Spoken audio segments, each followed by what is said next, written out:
kumain ng langga. So, sayang lang yung mulberries natin.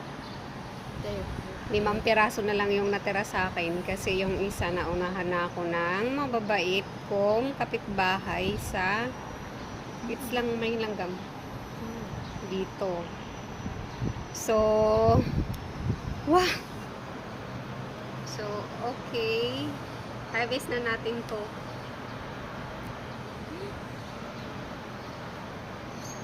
Saya-saya ko. Tapos meron pa isa dito na. Teka lang. This one is mas malaki. Mga ano siya. Almost 2 inches din. Ayan. Ayan siya. Ayan. So, kukunin na natin. See?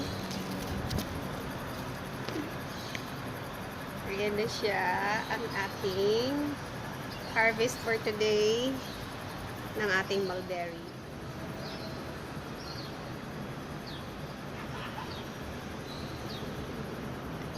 So, ito yung ating ani dito sa ating puno ng mulberry.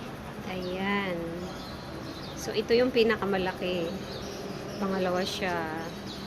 Ayan. So, nasira yung isa kasi kinain na ng langgam. Siguro sobrang tamis nito.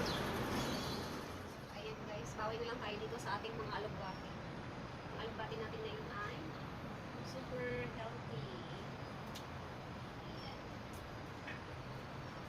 So, siguro yung alugbati ko guys is mag-iisang taon na siya. Kasi ang laki na ng niya, ng katawan. Yung pinakapuno niya. So, ganito siya kaganda.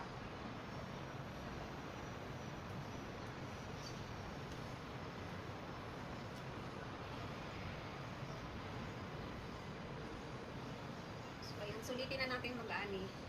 Yung isang di pa talaga. Ay, hindi naman. Half meter lang. Kalahating metro. So, ayan. Hindi naman ako dapat siguro dito lang. Kaya lang syempre, sayang naman yung ibang dahon. Mas maganda kasi, sinasagad kasi yung tubo niya naman, mas maganda yung tubo niya. Ito yung alugbati ko. Ayan. Ayan. Ang sarap diba mamitas? So, kung ganito yung dahon niya, ang sarap mamitas. So, ayan. Ayan yung ating mulberries, wala ng bunga. Pwede natin siyang ikat. Ayan, may bago akong tanim doon na tanglad. Yun. So, imagine nyo guys, kasi tingnan mo ang lalapad ng niya, ng dahon niya. Ayun doon.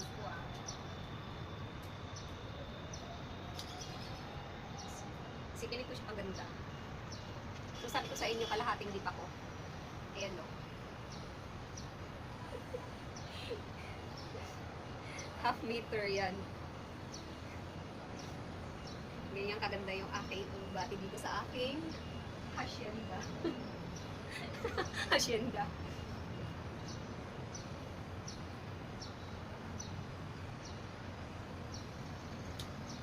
Ito mas lalala. Mas mahaba to. Oops. Abot hanggang kalahati ng bibig.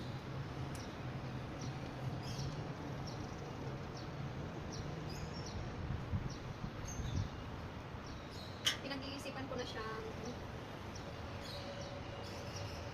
bunutin kasi tingin ko masyado na siyang matanda kasi na siya,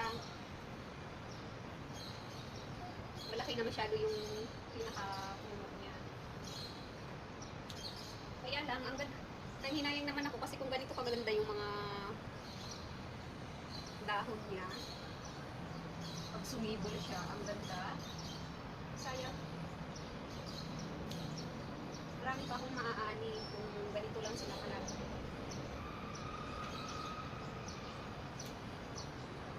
Ayan. So, dito pa lang to guys sa taas. Dito pa lang yan siya. Mako tayo sa baba. Pumapangit kasi siya pag hindi mo trimming. Pag hinayaan ko,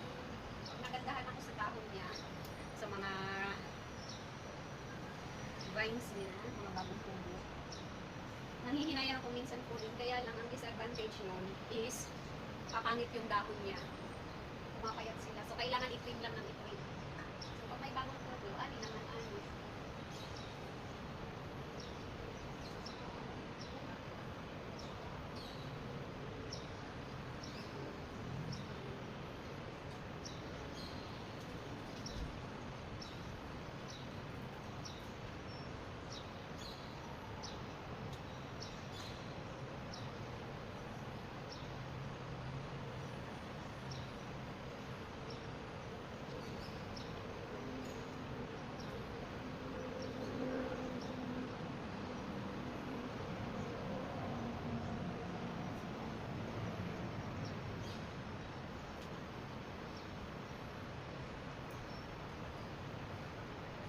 So, okay. Pahabain pa natin yung iba.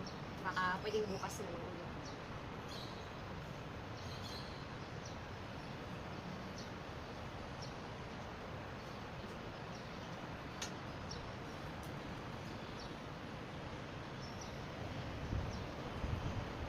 Sabi nila maganda rin daw yung dahon ng mulberry gawing tea. Marami din siyang health benefits. So, I will try mamaya kung okay ba siya. For the meantime, magaling tayo ng ating paborito ng lahat. Ito yung pinaka-favorite ko. Sobrang bango ng dahon na ito.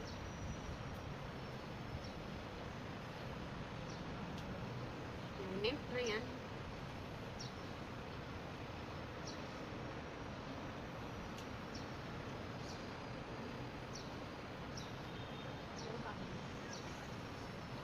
Kaya si Spike ko nilinain naman naman.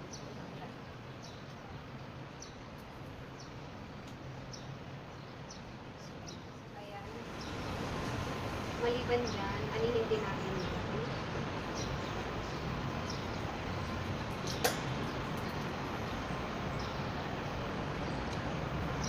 Anihin ko rin yung bunga niya. Bigay ko sa kapitbahay. Para itanim din nila. Marami akong hinog na.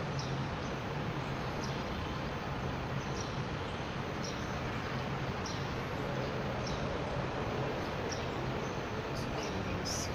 Oops. Nahingi sila ng bunga eh.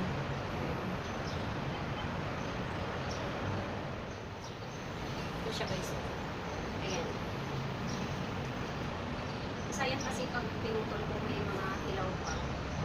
So, yung hinog lang yung kunin natin.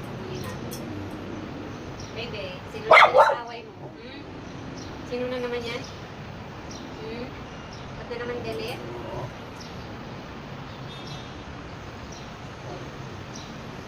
So, dami.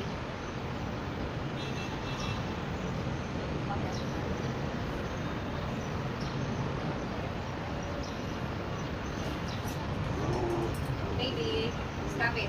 Sino kaaway mo? Ang away, bad yan, bad. Good boy, dapat good boy.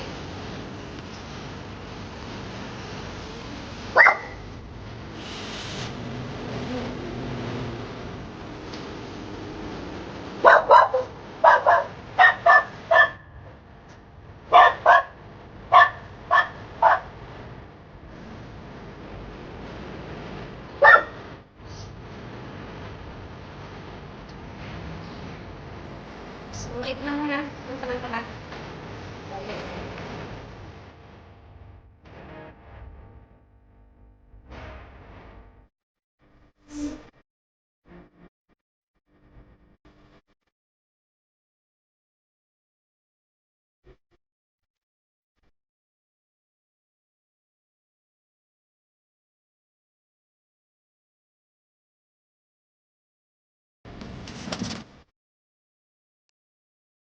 Siyempre guys, titikman natin yung ating mulberry.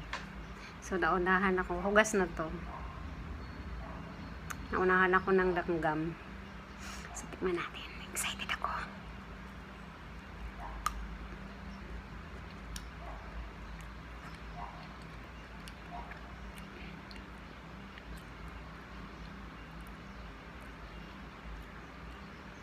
manamis-namis na maasim-asim.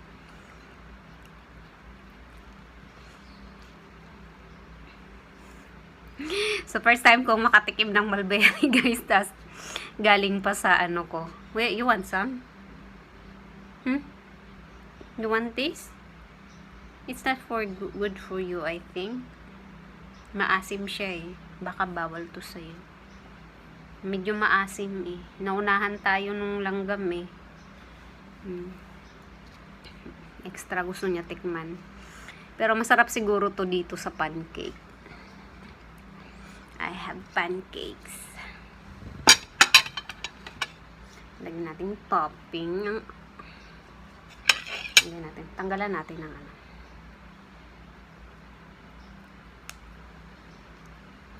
So, ayan. Pwede siyang ano ng ating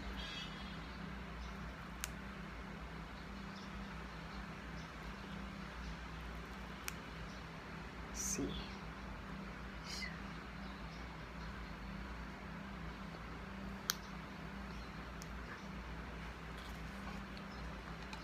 So, itong dahon, gagawin nating tea mamaya. So, itong pancake ko, guys, ay hindi na kailangan ng, sorry, hindi pala ako nag-picture. Picturean muna natin bago natin kainin.